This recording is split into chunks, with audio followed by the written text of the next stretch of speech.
ওম শান্তি। 7ই আগস্ট 2020 প্রাত মুরলি বাপ দাদা মধুবন। মিষ্টি বাচ্চারা, শ্রীমত অনুসারে চলে সবাইকে মুক্তি, জীবন মুক্তি পাওয়ার রাস্তা দেখাও। সারাদিন কেবল এই কাজই করতে থাকো। আজ দেখো বাবা মুক্তি, জীবন মুক্তির কথা বলেছেন। মুক্তি হচ্ছে আত্মা যখন এই শরীরকে পরিত্যাগ করে, এই মুক্তি সকলেই পায়। জীবন মুক্তি হচ্ছে আত্মা প্রকৃতি সহ অর্থাৎ দেহ সহ রয়েছে। জীবন মানেই হচ্ছে আত্মা, কিন্তু সেই আত্মা কোনো কিছুর বশীভূত নয়। অর্থাৎ আমরা যাকে এখন রাবণ বলি, সেই রাবণ কথার অর্থই হচ্ছে মায়া। এই মায়া হচ্ছে ষড়রিপু। ষড়রিপুর মধ্যে যে আত্মা বশীভূত হয়ে আছে, ষড়রিপু আত্মাকে বশ করে রেখেছে, তাতে জীবনকে আলাদাভাবে উপভোগ করা যায় না। কারণ আত্মার নিজস্ব অবস্থা আছে, তা গুণ বিশিষ্ট, শক্তি বিশিষ্ট। আজকে তা থেকে আমরা অনেক দূরে সরে এসেছি এবং যখন এটিকে আমরা বুঝতে পারছি, তখন ধীরে ধীরে যখন আমি পুনরায় আবার নতুন করে এই অবস্থাকে তৈরি করতে পারছি, বুঝতে পারছি কোনো কিছুর অধীনস্থ থাকছি না, একেই বাবা বলছেন জীবন মুক্তি।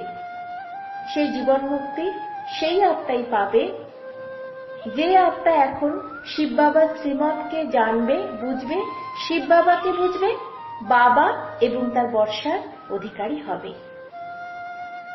প্রশ্ন: বাবার এমন কোন সূক্ষ্ম বিষয়ের জ্ঞান শুনিয়েছেন যেটা ভালোভাবে বুঝতে হবে? উত্তর: 1. সত্যযুগ হলো অমরপুরী। ওখানে আত্মা একটা শরীর ত্যাগ করে অন্য শরীর ধারণ করে, কিন্তু মৃত্যুর নামও সেখানে থাকবে না। তাই ওই দুনিয়াকে মৃত্যুপুরী বলা হয় না।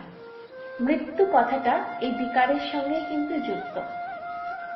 আত্মার শাশ্বত যে কাজ, সেটা হচ্ছে জন্ম নেওয়া ও আবার দেহকে ছাড়া।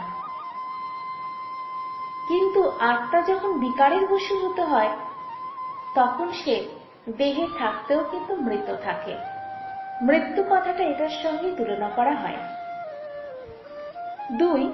শিব বাবার রচনা সীমাহীন। বর্তমান সময়ে কেবল তোমরা ব্রাহ্মণরাই হলে ব্রহ্মার রচনা। ত্রিমূর্তি শিব বলা হয়, কিন্তু ত্রিমূর্তি ব্রহ্মা বলা হয় না। বাবা এইসব সূক্ষ্ম বিষয়ের জ্ঞান শুনিয়েছেন।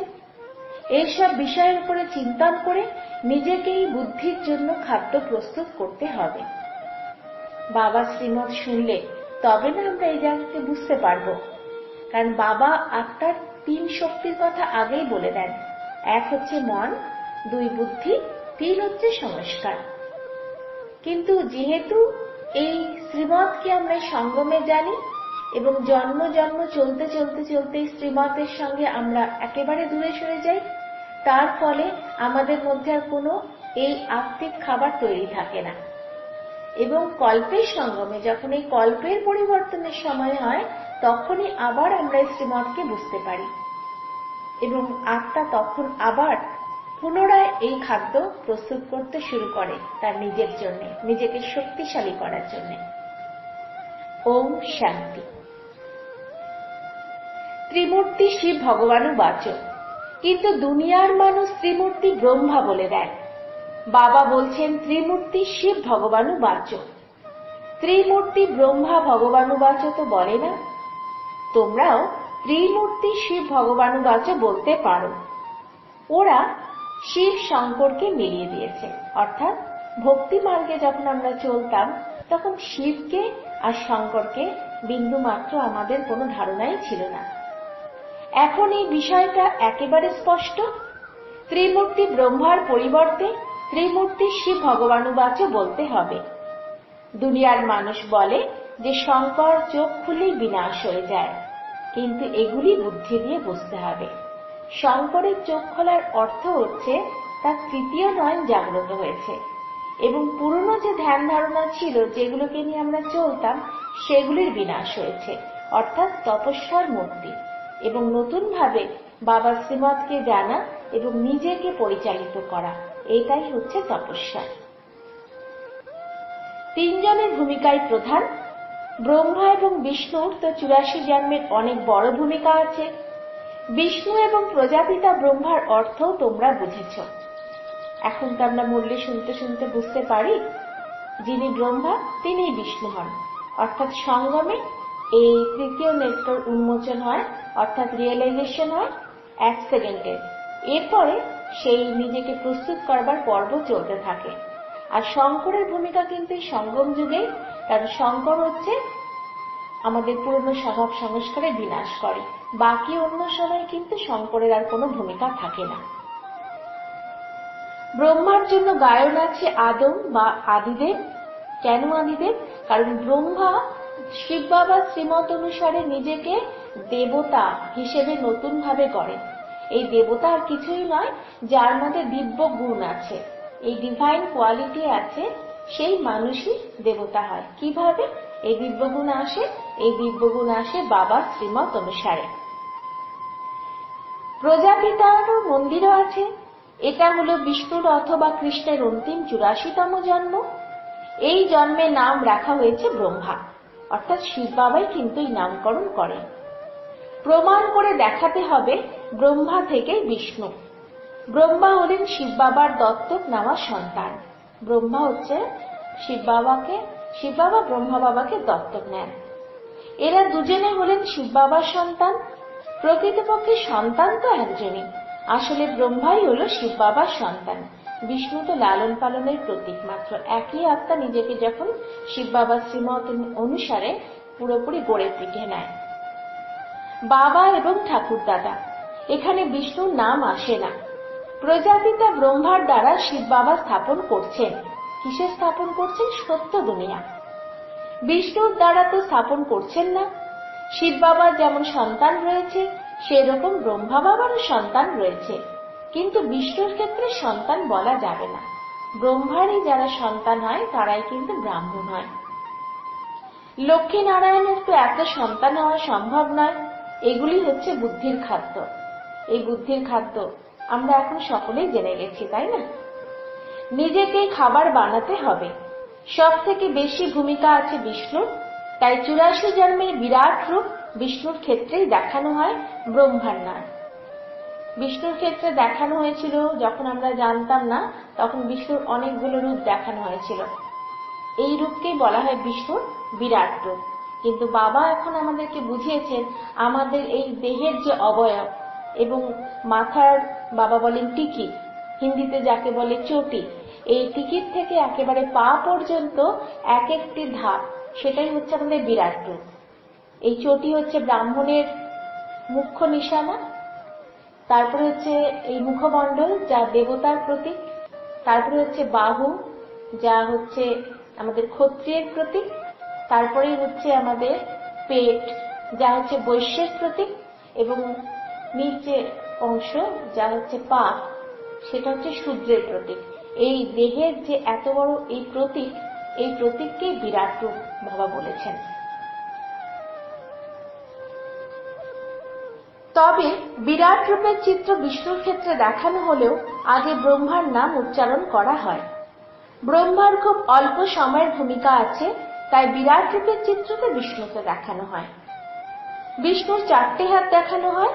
বাস্তবে ওইসব অলংকার তোমাদের জন্য। এগুলো সব ভালোভাবে বোঝার বিষয়। কোনো মানুষ এগুলো বোঝাতে পারবে না। বাবা নতুন নতুন পদ্ধতিতে বোঝাচ্ছেন। বাবা বলছেন ত্রিমূর্তি শিব ভগবানুবাচ, কথাটাই তো ঠিক। বিষ্ণু, ব্রহ্মা এবং শিব, এদের মধ্যে প্রজাপিতা ব্রহ্মাকে সন্তান বলা যাবে, বিষ্ণুকে সন্তান বলা যাবে না। হয়তো বিষ্ণুকেও রচনা বলা হয়, কিন্তু প্রথমে তো ব্রহ্মার রচনা হয়, তারপর তিনি ভিন্ন নাম রূপ ধারণ করেন। বিষ্ণুই মুখ্য ভূমিকা পালন করেন। ব্রহ্মার ভূমিকা বর্তমানে অতি সামান্য সময়ের জন্য। বিষ্ণুর অনেক সময় ধরে রাজত্ব চলে, আর শিব বাবা হলেন গোটা বৃক্ষের বীজ রূপ। তাই রচনাদেরকে শালিগ্রাম বলা হয়। ব্রহ্মার রচনাকে ব্রাহ্মণ ব্রাহ্মণী বলা হয়। শিব বাবার যত রচনা, ব্রহ্মার অত রচনা নয়। শিব বাবার অনেক রচনা, কারণ সকল মনুষ্য আত্মাই তার সন্তান। আর ব্রহ্মার রচনা কেবলমাত্র ব্রাহ্মণরা, তাই সংখ্যায় সীমিত।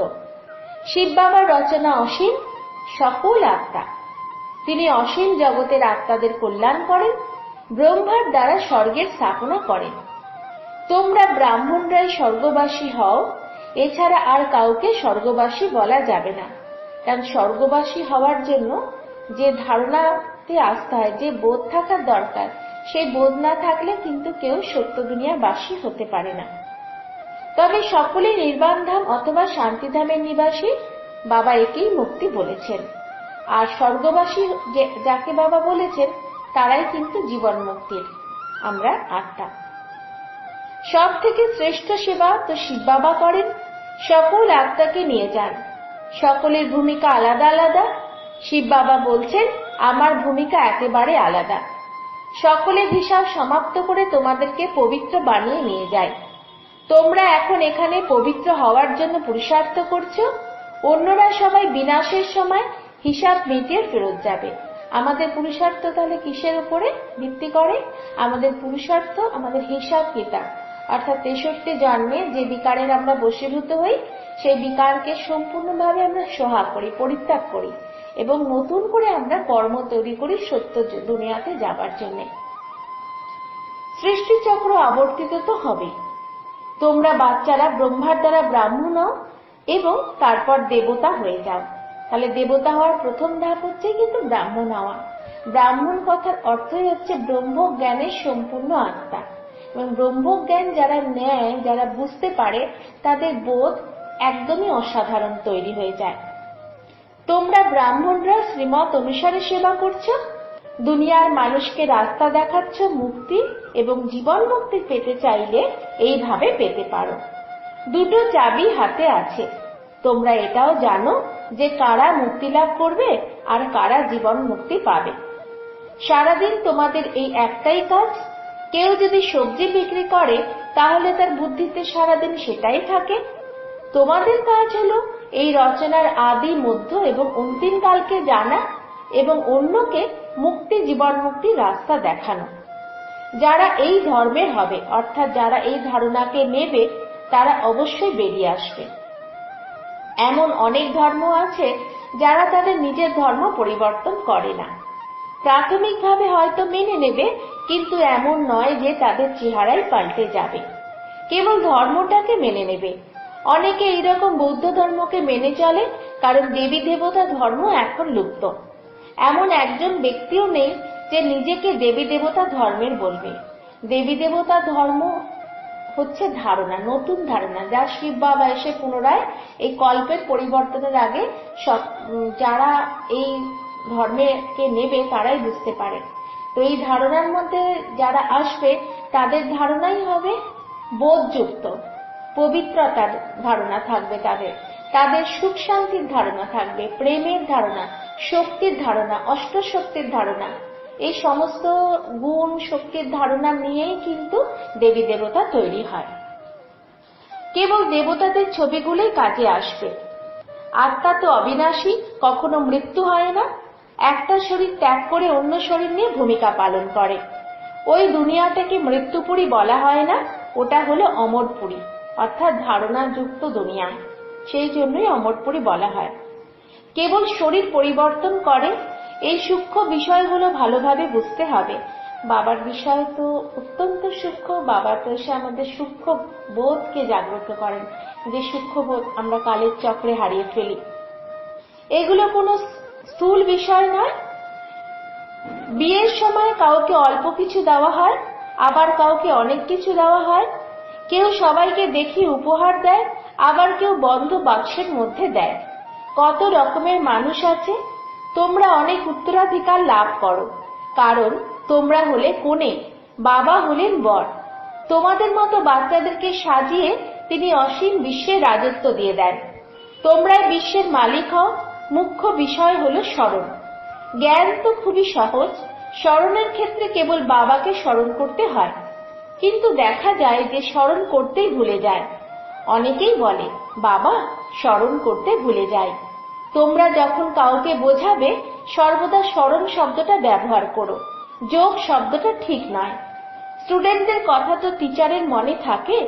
বাবা হলেন সুপ্রিম সোল অর্থাৎ পরম আত্মা, তোমরা আত্মারা সুপ্রিম নও। তোমরা পতিত হয়ে গেছো, তাই এখন বাবাকে স্মরণ করো। টিচার, বাবা এবং গুরুকে স্মরণ করতে হয়। দুনিয়ায় তো গুরুরা বসে বসে শাস্ত্র পাঠ করে, মন্ত্র দেয়। বাবা এখানে একটাই মন্ত্র দিচ্ছেন, মন মনা ভব। তারপর কি? মধ্যাজি ভব। তোমরা বিষ্ণুপুরীতে চলে যাবে। তোমরা সবাই তো রাজা রানী হবে না, রাজা রানীর সাথে প্রজাও থাকবে। মুখ্য হলো ত্রিমূর্তি। শিব বাবার পরেই আছেন ব্রহ্মা বাবা, যিনি মনুষ্য সৃষ্টি অর্থাৎ ব্রাহ্মণদের রচনা করেন। তারপর নিজে বসে থেকে ব্রাহ্মণদেরকে শিক্ষা দেন।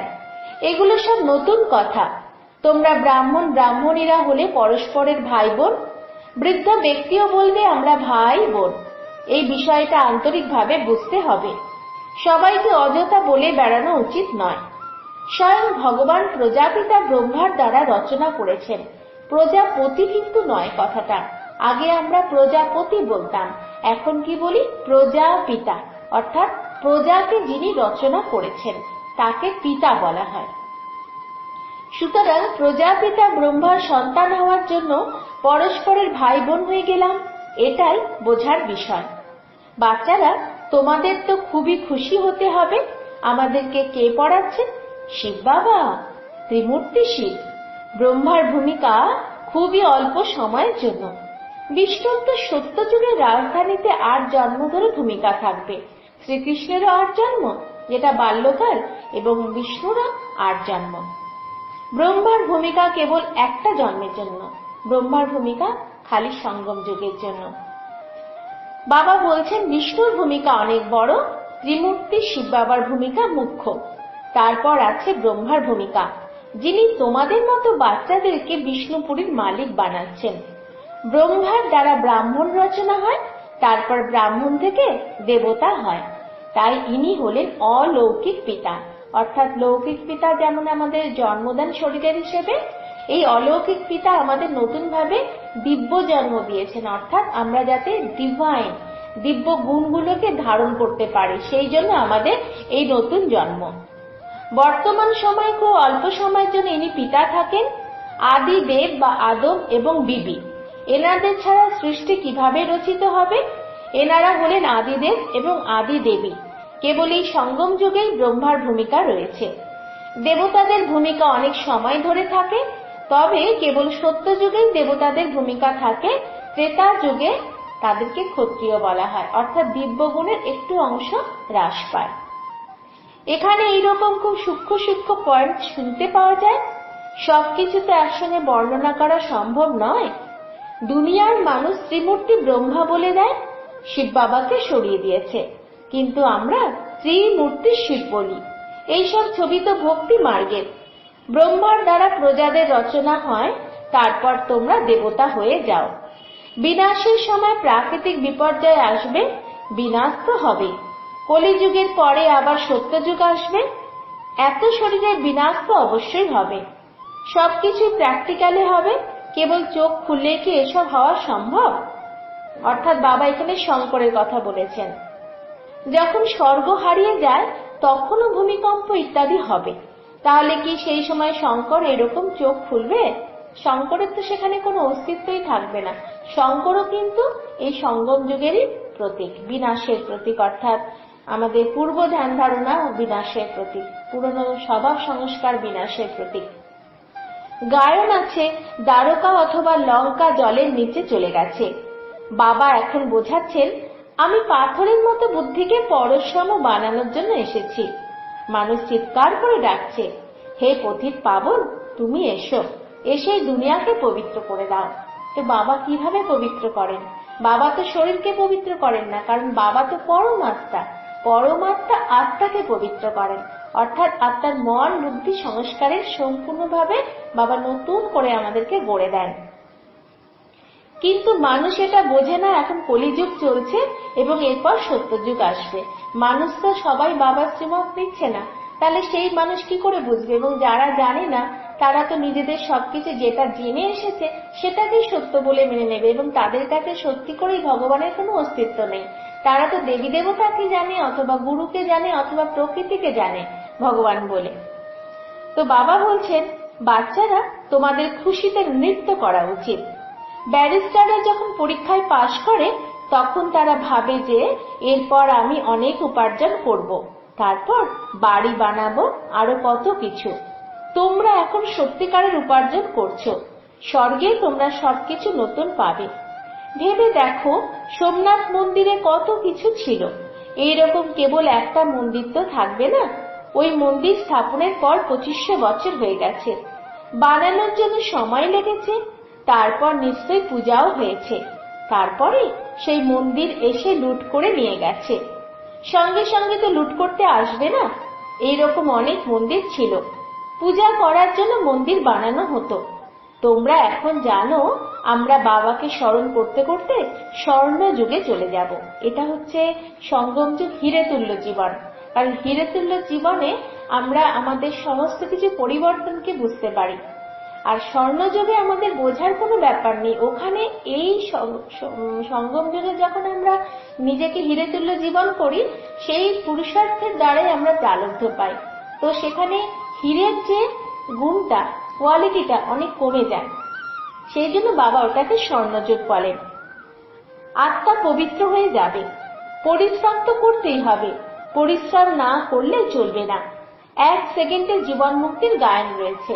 এই 1 সেকেন্ডের জীবন মুক্তির গায়ন হচ্ছে রিয়েলাইজেশন, অর্থাৎ কিভাবে আমি মানুষ ছিলাম আর কিভাবে আমি দেবতা হলাম, এই যে উপলব্ধি। কিন্তু এইভাবে কি পাওয়া যায়? এটা বোঝা যায় যে বাচ্চা হলে অবশ্যই পাওয়া যায়।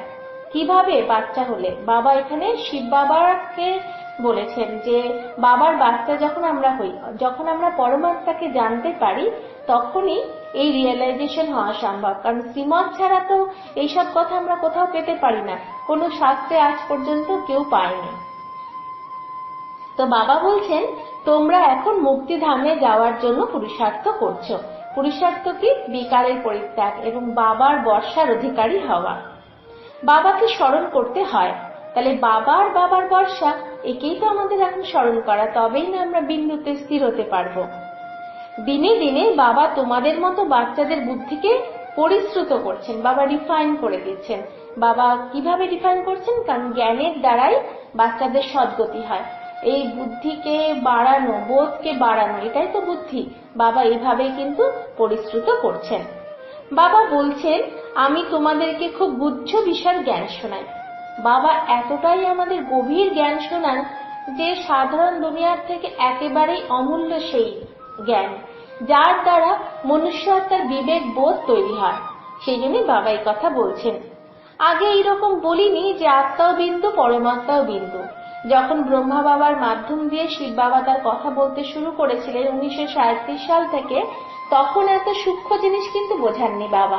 ধীরে ধীরে এই সূক্ষ্মতে বাবা এনেছেন। কারণ বাবা জানেন, প্রথমেই যদি কাউকে সূক্ষ্ম জিনিসকে বুঝিয়ে দেওয়া হয় তার বুদ্ধিতে ধরবে না। কারণ জন্মান্তরে এসে এসে মানুষের বুদ্ধি পাথরের মতন হয়ে গেছে, তাকে অনেক ঘষতে ঘষতে ঘষতে ঘষতে মসৃণ জায়গায় আনতে হয়। তো বাবা বলছেন, তোমরা হয়তো বলবে আগে কেন বলনি, এটা তো ড্রামাতেই ছিল না। বাবা বলছেন, ড্রামা তো সেইভাবেই সাজানো আছে যে প্রথমে সবকিছু বলা যাবে না। ধীরে ধীরে যত শেষের দিকে আসবে তত তোমরা বুঝতে পারবে। যদি আগেই তোমাদেরকে এটা বলে দিতাম তাহলে তোমরা বুঝতেই পারতে না। ধীরে ধীরে বাবা বোঝাচ্ছেন, এটা হলো রাবণের রাজত্ব, অর্থাৎ যার মাতার বুদ্ধি পাথরের মতন হয়ে গেছে। রাবণের রাজত্বে সবাই দেহ অভিমানী হয়ে যায়, অর্থাৎ দেহের বশে, প্রকৃতির বশ হয়ে যায়। তাহলে সেই আত্মা কি করে বুঝবে এই কথা? সত্য যুগে আত্ম অভিমানী থাকবে, নিজেকে আত্মা বলে জানবে। আমার শরীরের অনেক বয়স হয়েছে, এবার এটা ত্যাগ করে ছোট শরীর নেব, আত্মার এটা উপলব্ধি হবে। আত্মার শরীর প্রথমে ছোট থাকে, পরে বৃদ্ধি হয়। বাবা শৈশবাবস্থা থেকে ধীরে ধীরে যে বড় হওয়ার পদ্ধতি সেটা বলছেন। এখানে তো সকলের আয়ু সমান নয়, অনেকের অকালে মৃত্যু হয়ে যায়, কারোর আবার 125 বছর পর্যন্ত আয়ু হয়। বাবা বোঝাচ্ছেন, তোমরা বাবার কাছ থেকে উত্তরাধিকার নিচ্ছ, তাই খুব খুশি হওয়া উচিত। গন্ধর্ব মতে বিয়ে করা কোনো খুশির ব্যাপার নয়, এটা দুর্বলতা।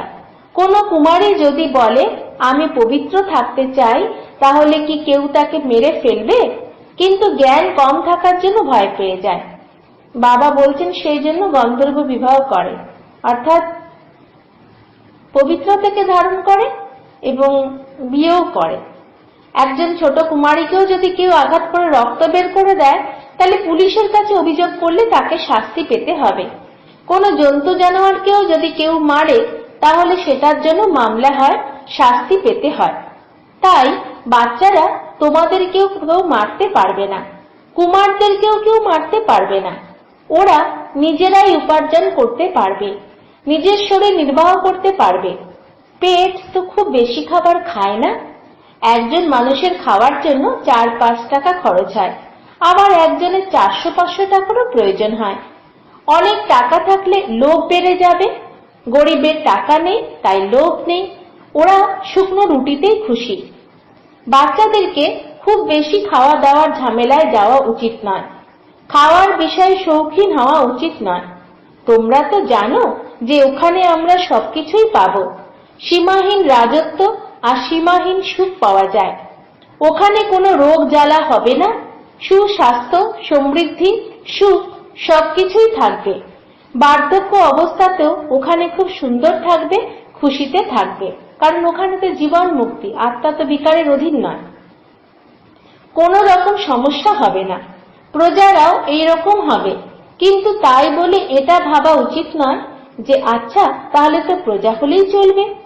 এইরকম ভাবলে এই দুনিয়ার ভিলদের মতো, ভিল হচ্ছে একটি বিশেষ জাত, বাবা যার কথা মাঝে মধ্যেই মুরলিতে বলেন, মতো হয়ে যাবে।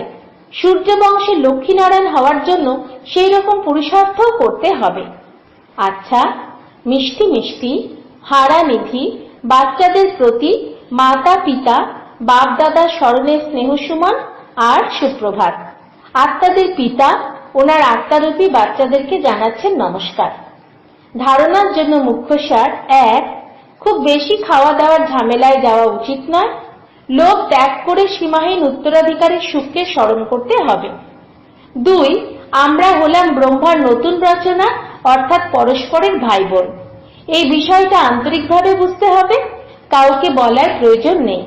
শিব বাবা আমাদেরকে পড়াচ্ছেন, এটা স্মরণে রেখে সর্বদা খুশিতে থাকতে হবে। বরদান: মায়াবী সম্বন্ধগুলোকে ত্যাগ করে বাবার সাথে সম্বন্ধ স্থাপনের সওদা করে মায়াজিৎ মোহজিৎ ভব। ব্যাখ্যা: এখন স্মৃতির দ্বারা পুরাতন সওদাগুলোকে বাতিল করে সিঙ্গেল হয়ে যাও। পরস্পরের সহযোগী থাকো, কিন্তু সাথী নয়। কেবল একজনকে সাথী বানিয়ে নিলে মায়াবী সম্বন্ধগুলোর সাথে ডিভোর্স হয়ে যাবে। মায়াজিৎ, মোহজিৎ এবং বিজয়ী থাকবে। যদি কারোর প্রতি একটু মোহ থাকে, তাহলে তীব্র পুরুষার্থীর পরিবর্তে সাধারণ পুরুষার্থী হয়ে যাবে। তাই যে কোনো ঘটনাই ঘটুক না কেন, সর্বদা খুশিতে নাচতে থাকো। কারোর পৌষ মাস তো কারোর সর্বনাশ। এইরকম অবস্থাকেই নষ্ট মোহ বলা হয়। এইরকম নষ্ট মোহ অবস্থায় থাকলেই বিজয়মালার দানা হওয়া যায়। স্লোগান: সততার বিশেষত্বের দ্বারা হীরার ঔজ্জ্বল্য বৃদ্ধি করো।